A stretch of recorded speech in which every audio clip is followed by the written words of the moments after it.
15 अगस्त 1947 एक ऐसी तारीख जब भारत ने करीब 200 साल की गुलामी से आजादी हासिल की थी।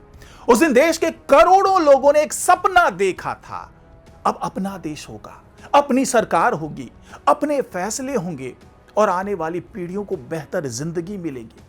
लेकिन आज आजादी के 79 साल बाद बिहार और झारखंड के हजारों लाखों परिवारों के सामने एक ऐसा सवाल खड़ा है जिसका जवाब आज भी पूरी तरह नहीं मिला है। क्या आजादी का मतलब सिर्फ अंग्रेजों से मुक्ति था या फिर अपने ही घर में रोजगार और सम्मान के साथ जीने की आजादी भी है? क्योंकि बिहार और झारखंड के गांव में आज भी जब किसी युवा के हाथ में बैग दिखाई देता है तो कई बार वो किसी पर्यटन यात्रा पर नहीं निकल रहा होता है, वो जा रहा होता है रोजगार की तलाश में। दिल्ली, मुंबई, सूरत, पंजाब, हरियाणा, बेंगलुरु, हैदराबाद और देश के कई दूसरे शहर, और पीछे छूट जाता है उसका गांव, मां बाप, पत्नी, बच्चे, खेत और वो घर जहां उसके लौटने का इंतजार महीनों तक होता रहता है। तो इस स्वतंत्रता दिवस पर सवाल सिर्फ ये नहीं कि हम आजाद कब हुए, सवाल यह भी है कि क्या बिहार और झारखंड के युवा को अपने घर से दूर जाकर रोजगार तलाशने की मजबूरी से आजादी कब मिलेगी? सबसे पहले एक बात साफ कर देना जरूरी है, हर व्यक्ति का दूसरे शहर या राज्य में जाकर काम करना मजबूरी नहीं होता। कई युवा बेहतर करियर, ज्यादा वेतन, नई तकनीक और बड़े अवसरों के लिए अपने शहर से बाहर जाते हैं। लेकिन समस्या तब शुरू होती है जब घर से बाहर जाना विकल्प नहीं, मजबूरी बन जाए। जब गांव में पढ़ाई पूरी करने के बाद युवा के सामने रोजगार के सीमित अवसर हो, जब स्थानीय उद्योग पर्याप्त संख्या में ना हो, जब छोटी मोटी नौकरी से परिवार चलाना मुश्किल हो, जब सरकारी नौकरी के लिए लाखों उम्मीदवार एक सीमित संख्या वाली सीटों के लिए वर्षों तक तैयारी करें, तब एक समय ऐसा आता है जब युवा अपना बैग उठाता है और ट्रेन पकड़ लेता है। यही वो तस्वीर है जिसे हम स्वतंत्रता दिवस के नजरिए से हमें देखने की जरूरत है। नमस्कार, मैं हूं डॉक्टर सुरजीत सिंह और आप देख रहे हैं YBN बिहार झारखंड। कल्पना कीजिए किसी रेलवे स्टेशन का दृश्य। सुबह सुबह ट्रेन खड़ी है, डिब्बे के दरवाजे पर युवाओं की भीड़ है, किसी के हाथ में छोटा सा बैग है, किसी के पास मजदूरी का सामान, किसी के हाथ में डिग्री की फाइल, किसी के मोबाइल में नौकरी का एडमिट कार्ड और किसी की आंखों में सिर्फ एक उम्मीद, इस बार नौकरी मिल जाएगी। इनमें से हर व्यक्ति की कहानी अलग है, लेकिन मंजिल अक्सर एक ही है, अपने घर से दूर कमाई। और यही तस्वीर बिहार और झारखंड की एक बड़ी सामाजिक और आर्थिक चुनौती की ओर इशारा करती है। बिहार लंबे समय से बड़ी युवा आबादी वाला राज्य रहा है।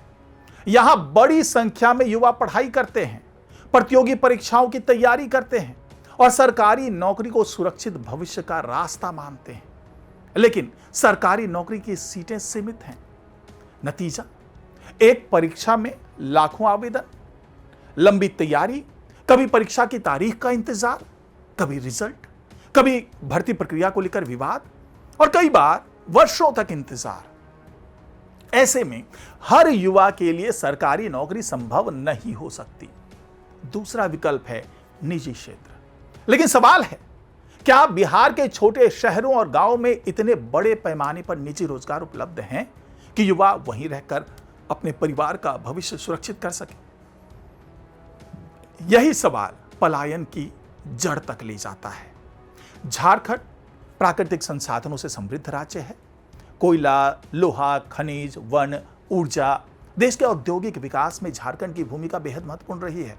लेकिन सवाल यह है कि प्राकृतिक संसाधनों की इतनी बड़ी संपदा के बावजूद स्थानीय युवाओं के लिए रोजगार के पर्याप्त अवसर क्यों नहीं बन पाते? यहां भी बड़ी संख्या में लोग रोजगार के लिए राज्य के बाहर जाते हैं। निर्माण कार्य, फैक्ट्री, सिक्योरिटी, हॉस्पिटैलिटी, ड्राइविंग, घरेलू काम और अब नए जमाने की नौकरियां भी। यानी झारखंड का संसाधन देश की अर्थव्यवस्था को ऊर्जा देता है। लेकिन सवाल यह है कि उस विकास में स्थानीय युवाओं की हिस्सेदारी कितनी है? पलायन का असर सिर्फ उस व्यक्ति पर नहीं पड़ता जो घर छोड़ता है, उसका असर पूरे परिवार पर होता है।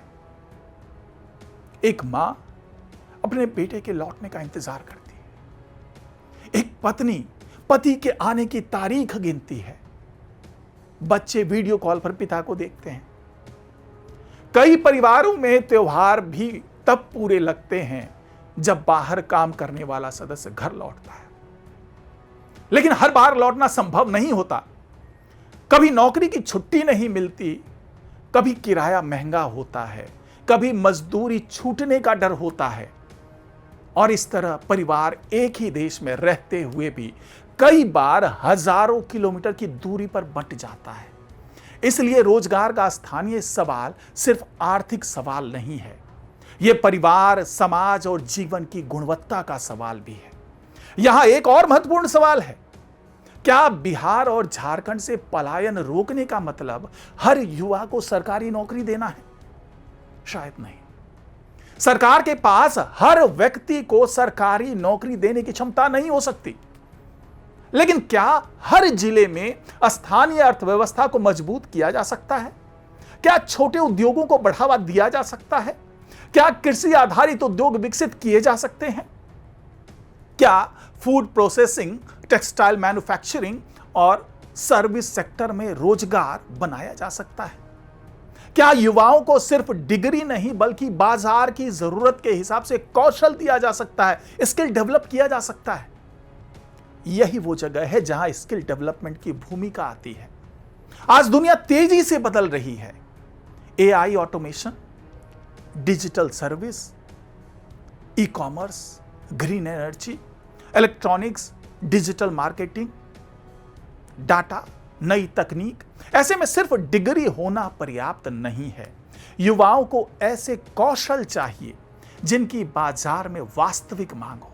अगर बिहार और झारखंड का युवा अपने ही जिले में ऐसा कौशल हासिल कर सके जिससे उसे स्थानीय स्तर पर नौकरी या अपना कारोबार शुरू करने का अवसर मिले, तो शायद पलायन की मजबूरी कम की जा सकती है।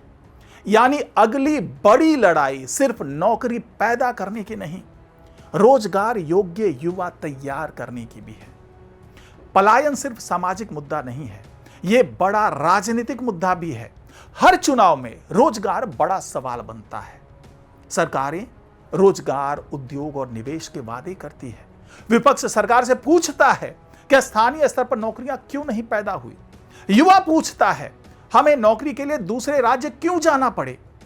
यही सवाल आने वाले वर्षों में बिहार और झारखंड की राजनीति को प्रभावित कर सकता है, क्योंकि जिस राज्य की आबादी का बड़ा हिस्सा युवा है, वहां रोजगार का मुद्दा सिर्फ चुनावी घोषणा नहीं रह सकता, यह सरकार के प्रदर्शन का पैमाना बन जाता है। अब एक मुश्किल सवाल, क्या बिहार और झारखंड से पलायन पूरी तरह खत्म किया जा सकता है? शायद नहीं। दुनिया के हर विकसित समाज में लोग बेहतर अवसरों के लिए एक जगह से दूसरी जगह जाते हैं, लेकिन अंतर यह है कि क्या व्यक्ति अपनी इच्छा से जा रहा है या मजबूरी में। अगर बिहार का युवा बेंगलुरु जाकर एक बड़ी कंपनी में नौकरी करता है क्योंकि वहां उसे बेहतर अवसर मिल रहा है, यह आर्थिक गतिशीलता है। लेकिन अगर वो अपने गांव में रोजगार का कोई विकल्प ना होने के कारण हजारों किलोमीटर दूर जाकर असुरक्षित परिस्थितियों में काम करने को मजबूर है, तो यह चिंता का विषय है। इसलिए लक्ष्य पलायन को पूरी तरह रोकना नहीं होना चाहिए। लक्ष्य होना चाहिए इस 15 अगस्त को जब हम स्वतंत्रता सेनानियों को याद कर रहे हैं, तो उनके सपनों को आज की परिस्थितियों में समझने की जरूरत है। उन्होंने सिर्फ एक स्वतंत्र देश की कल्पना नहीं की थी, उन्होंने ऐसे भारत का सपना देखा था जहां आम आदमी सम्मान के साथ जी सके, जहां उसकी मेहनत की कीमत हो, जहां उसका भविष्य उसके जन्म स्थान से तय ना हो।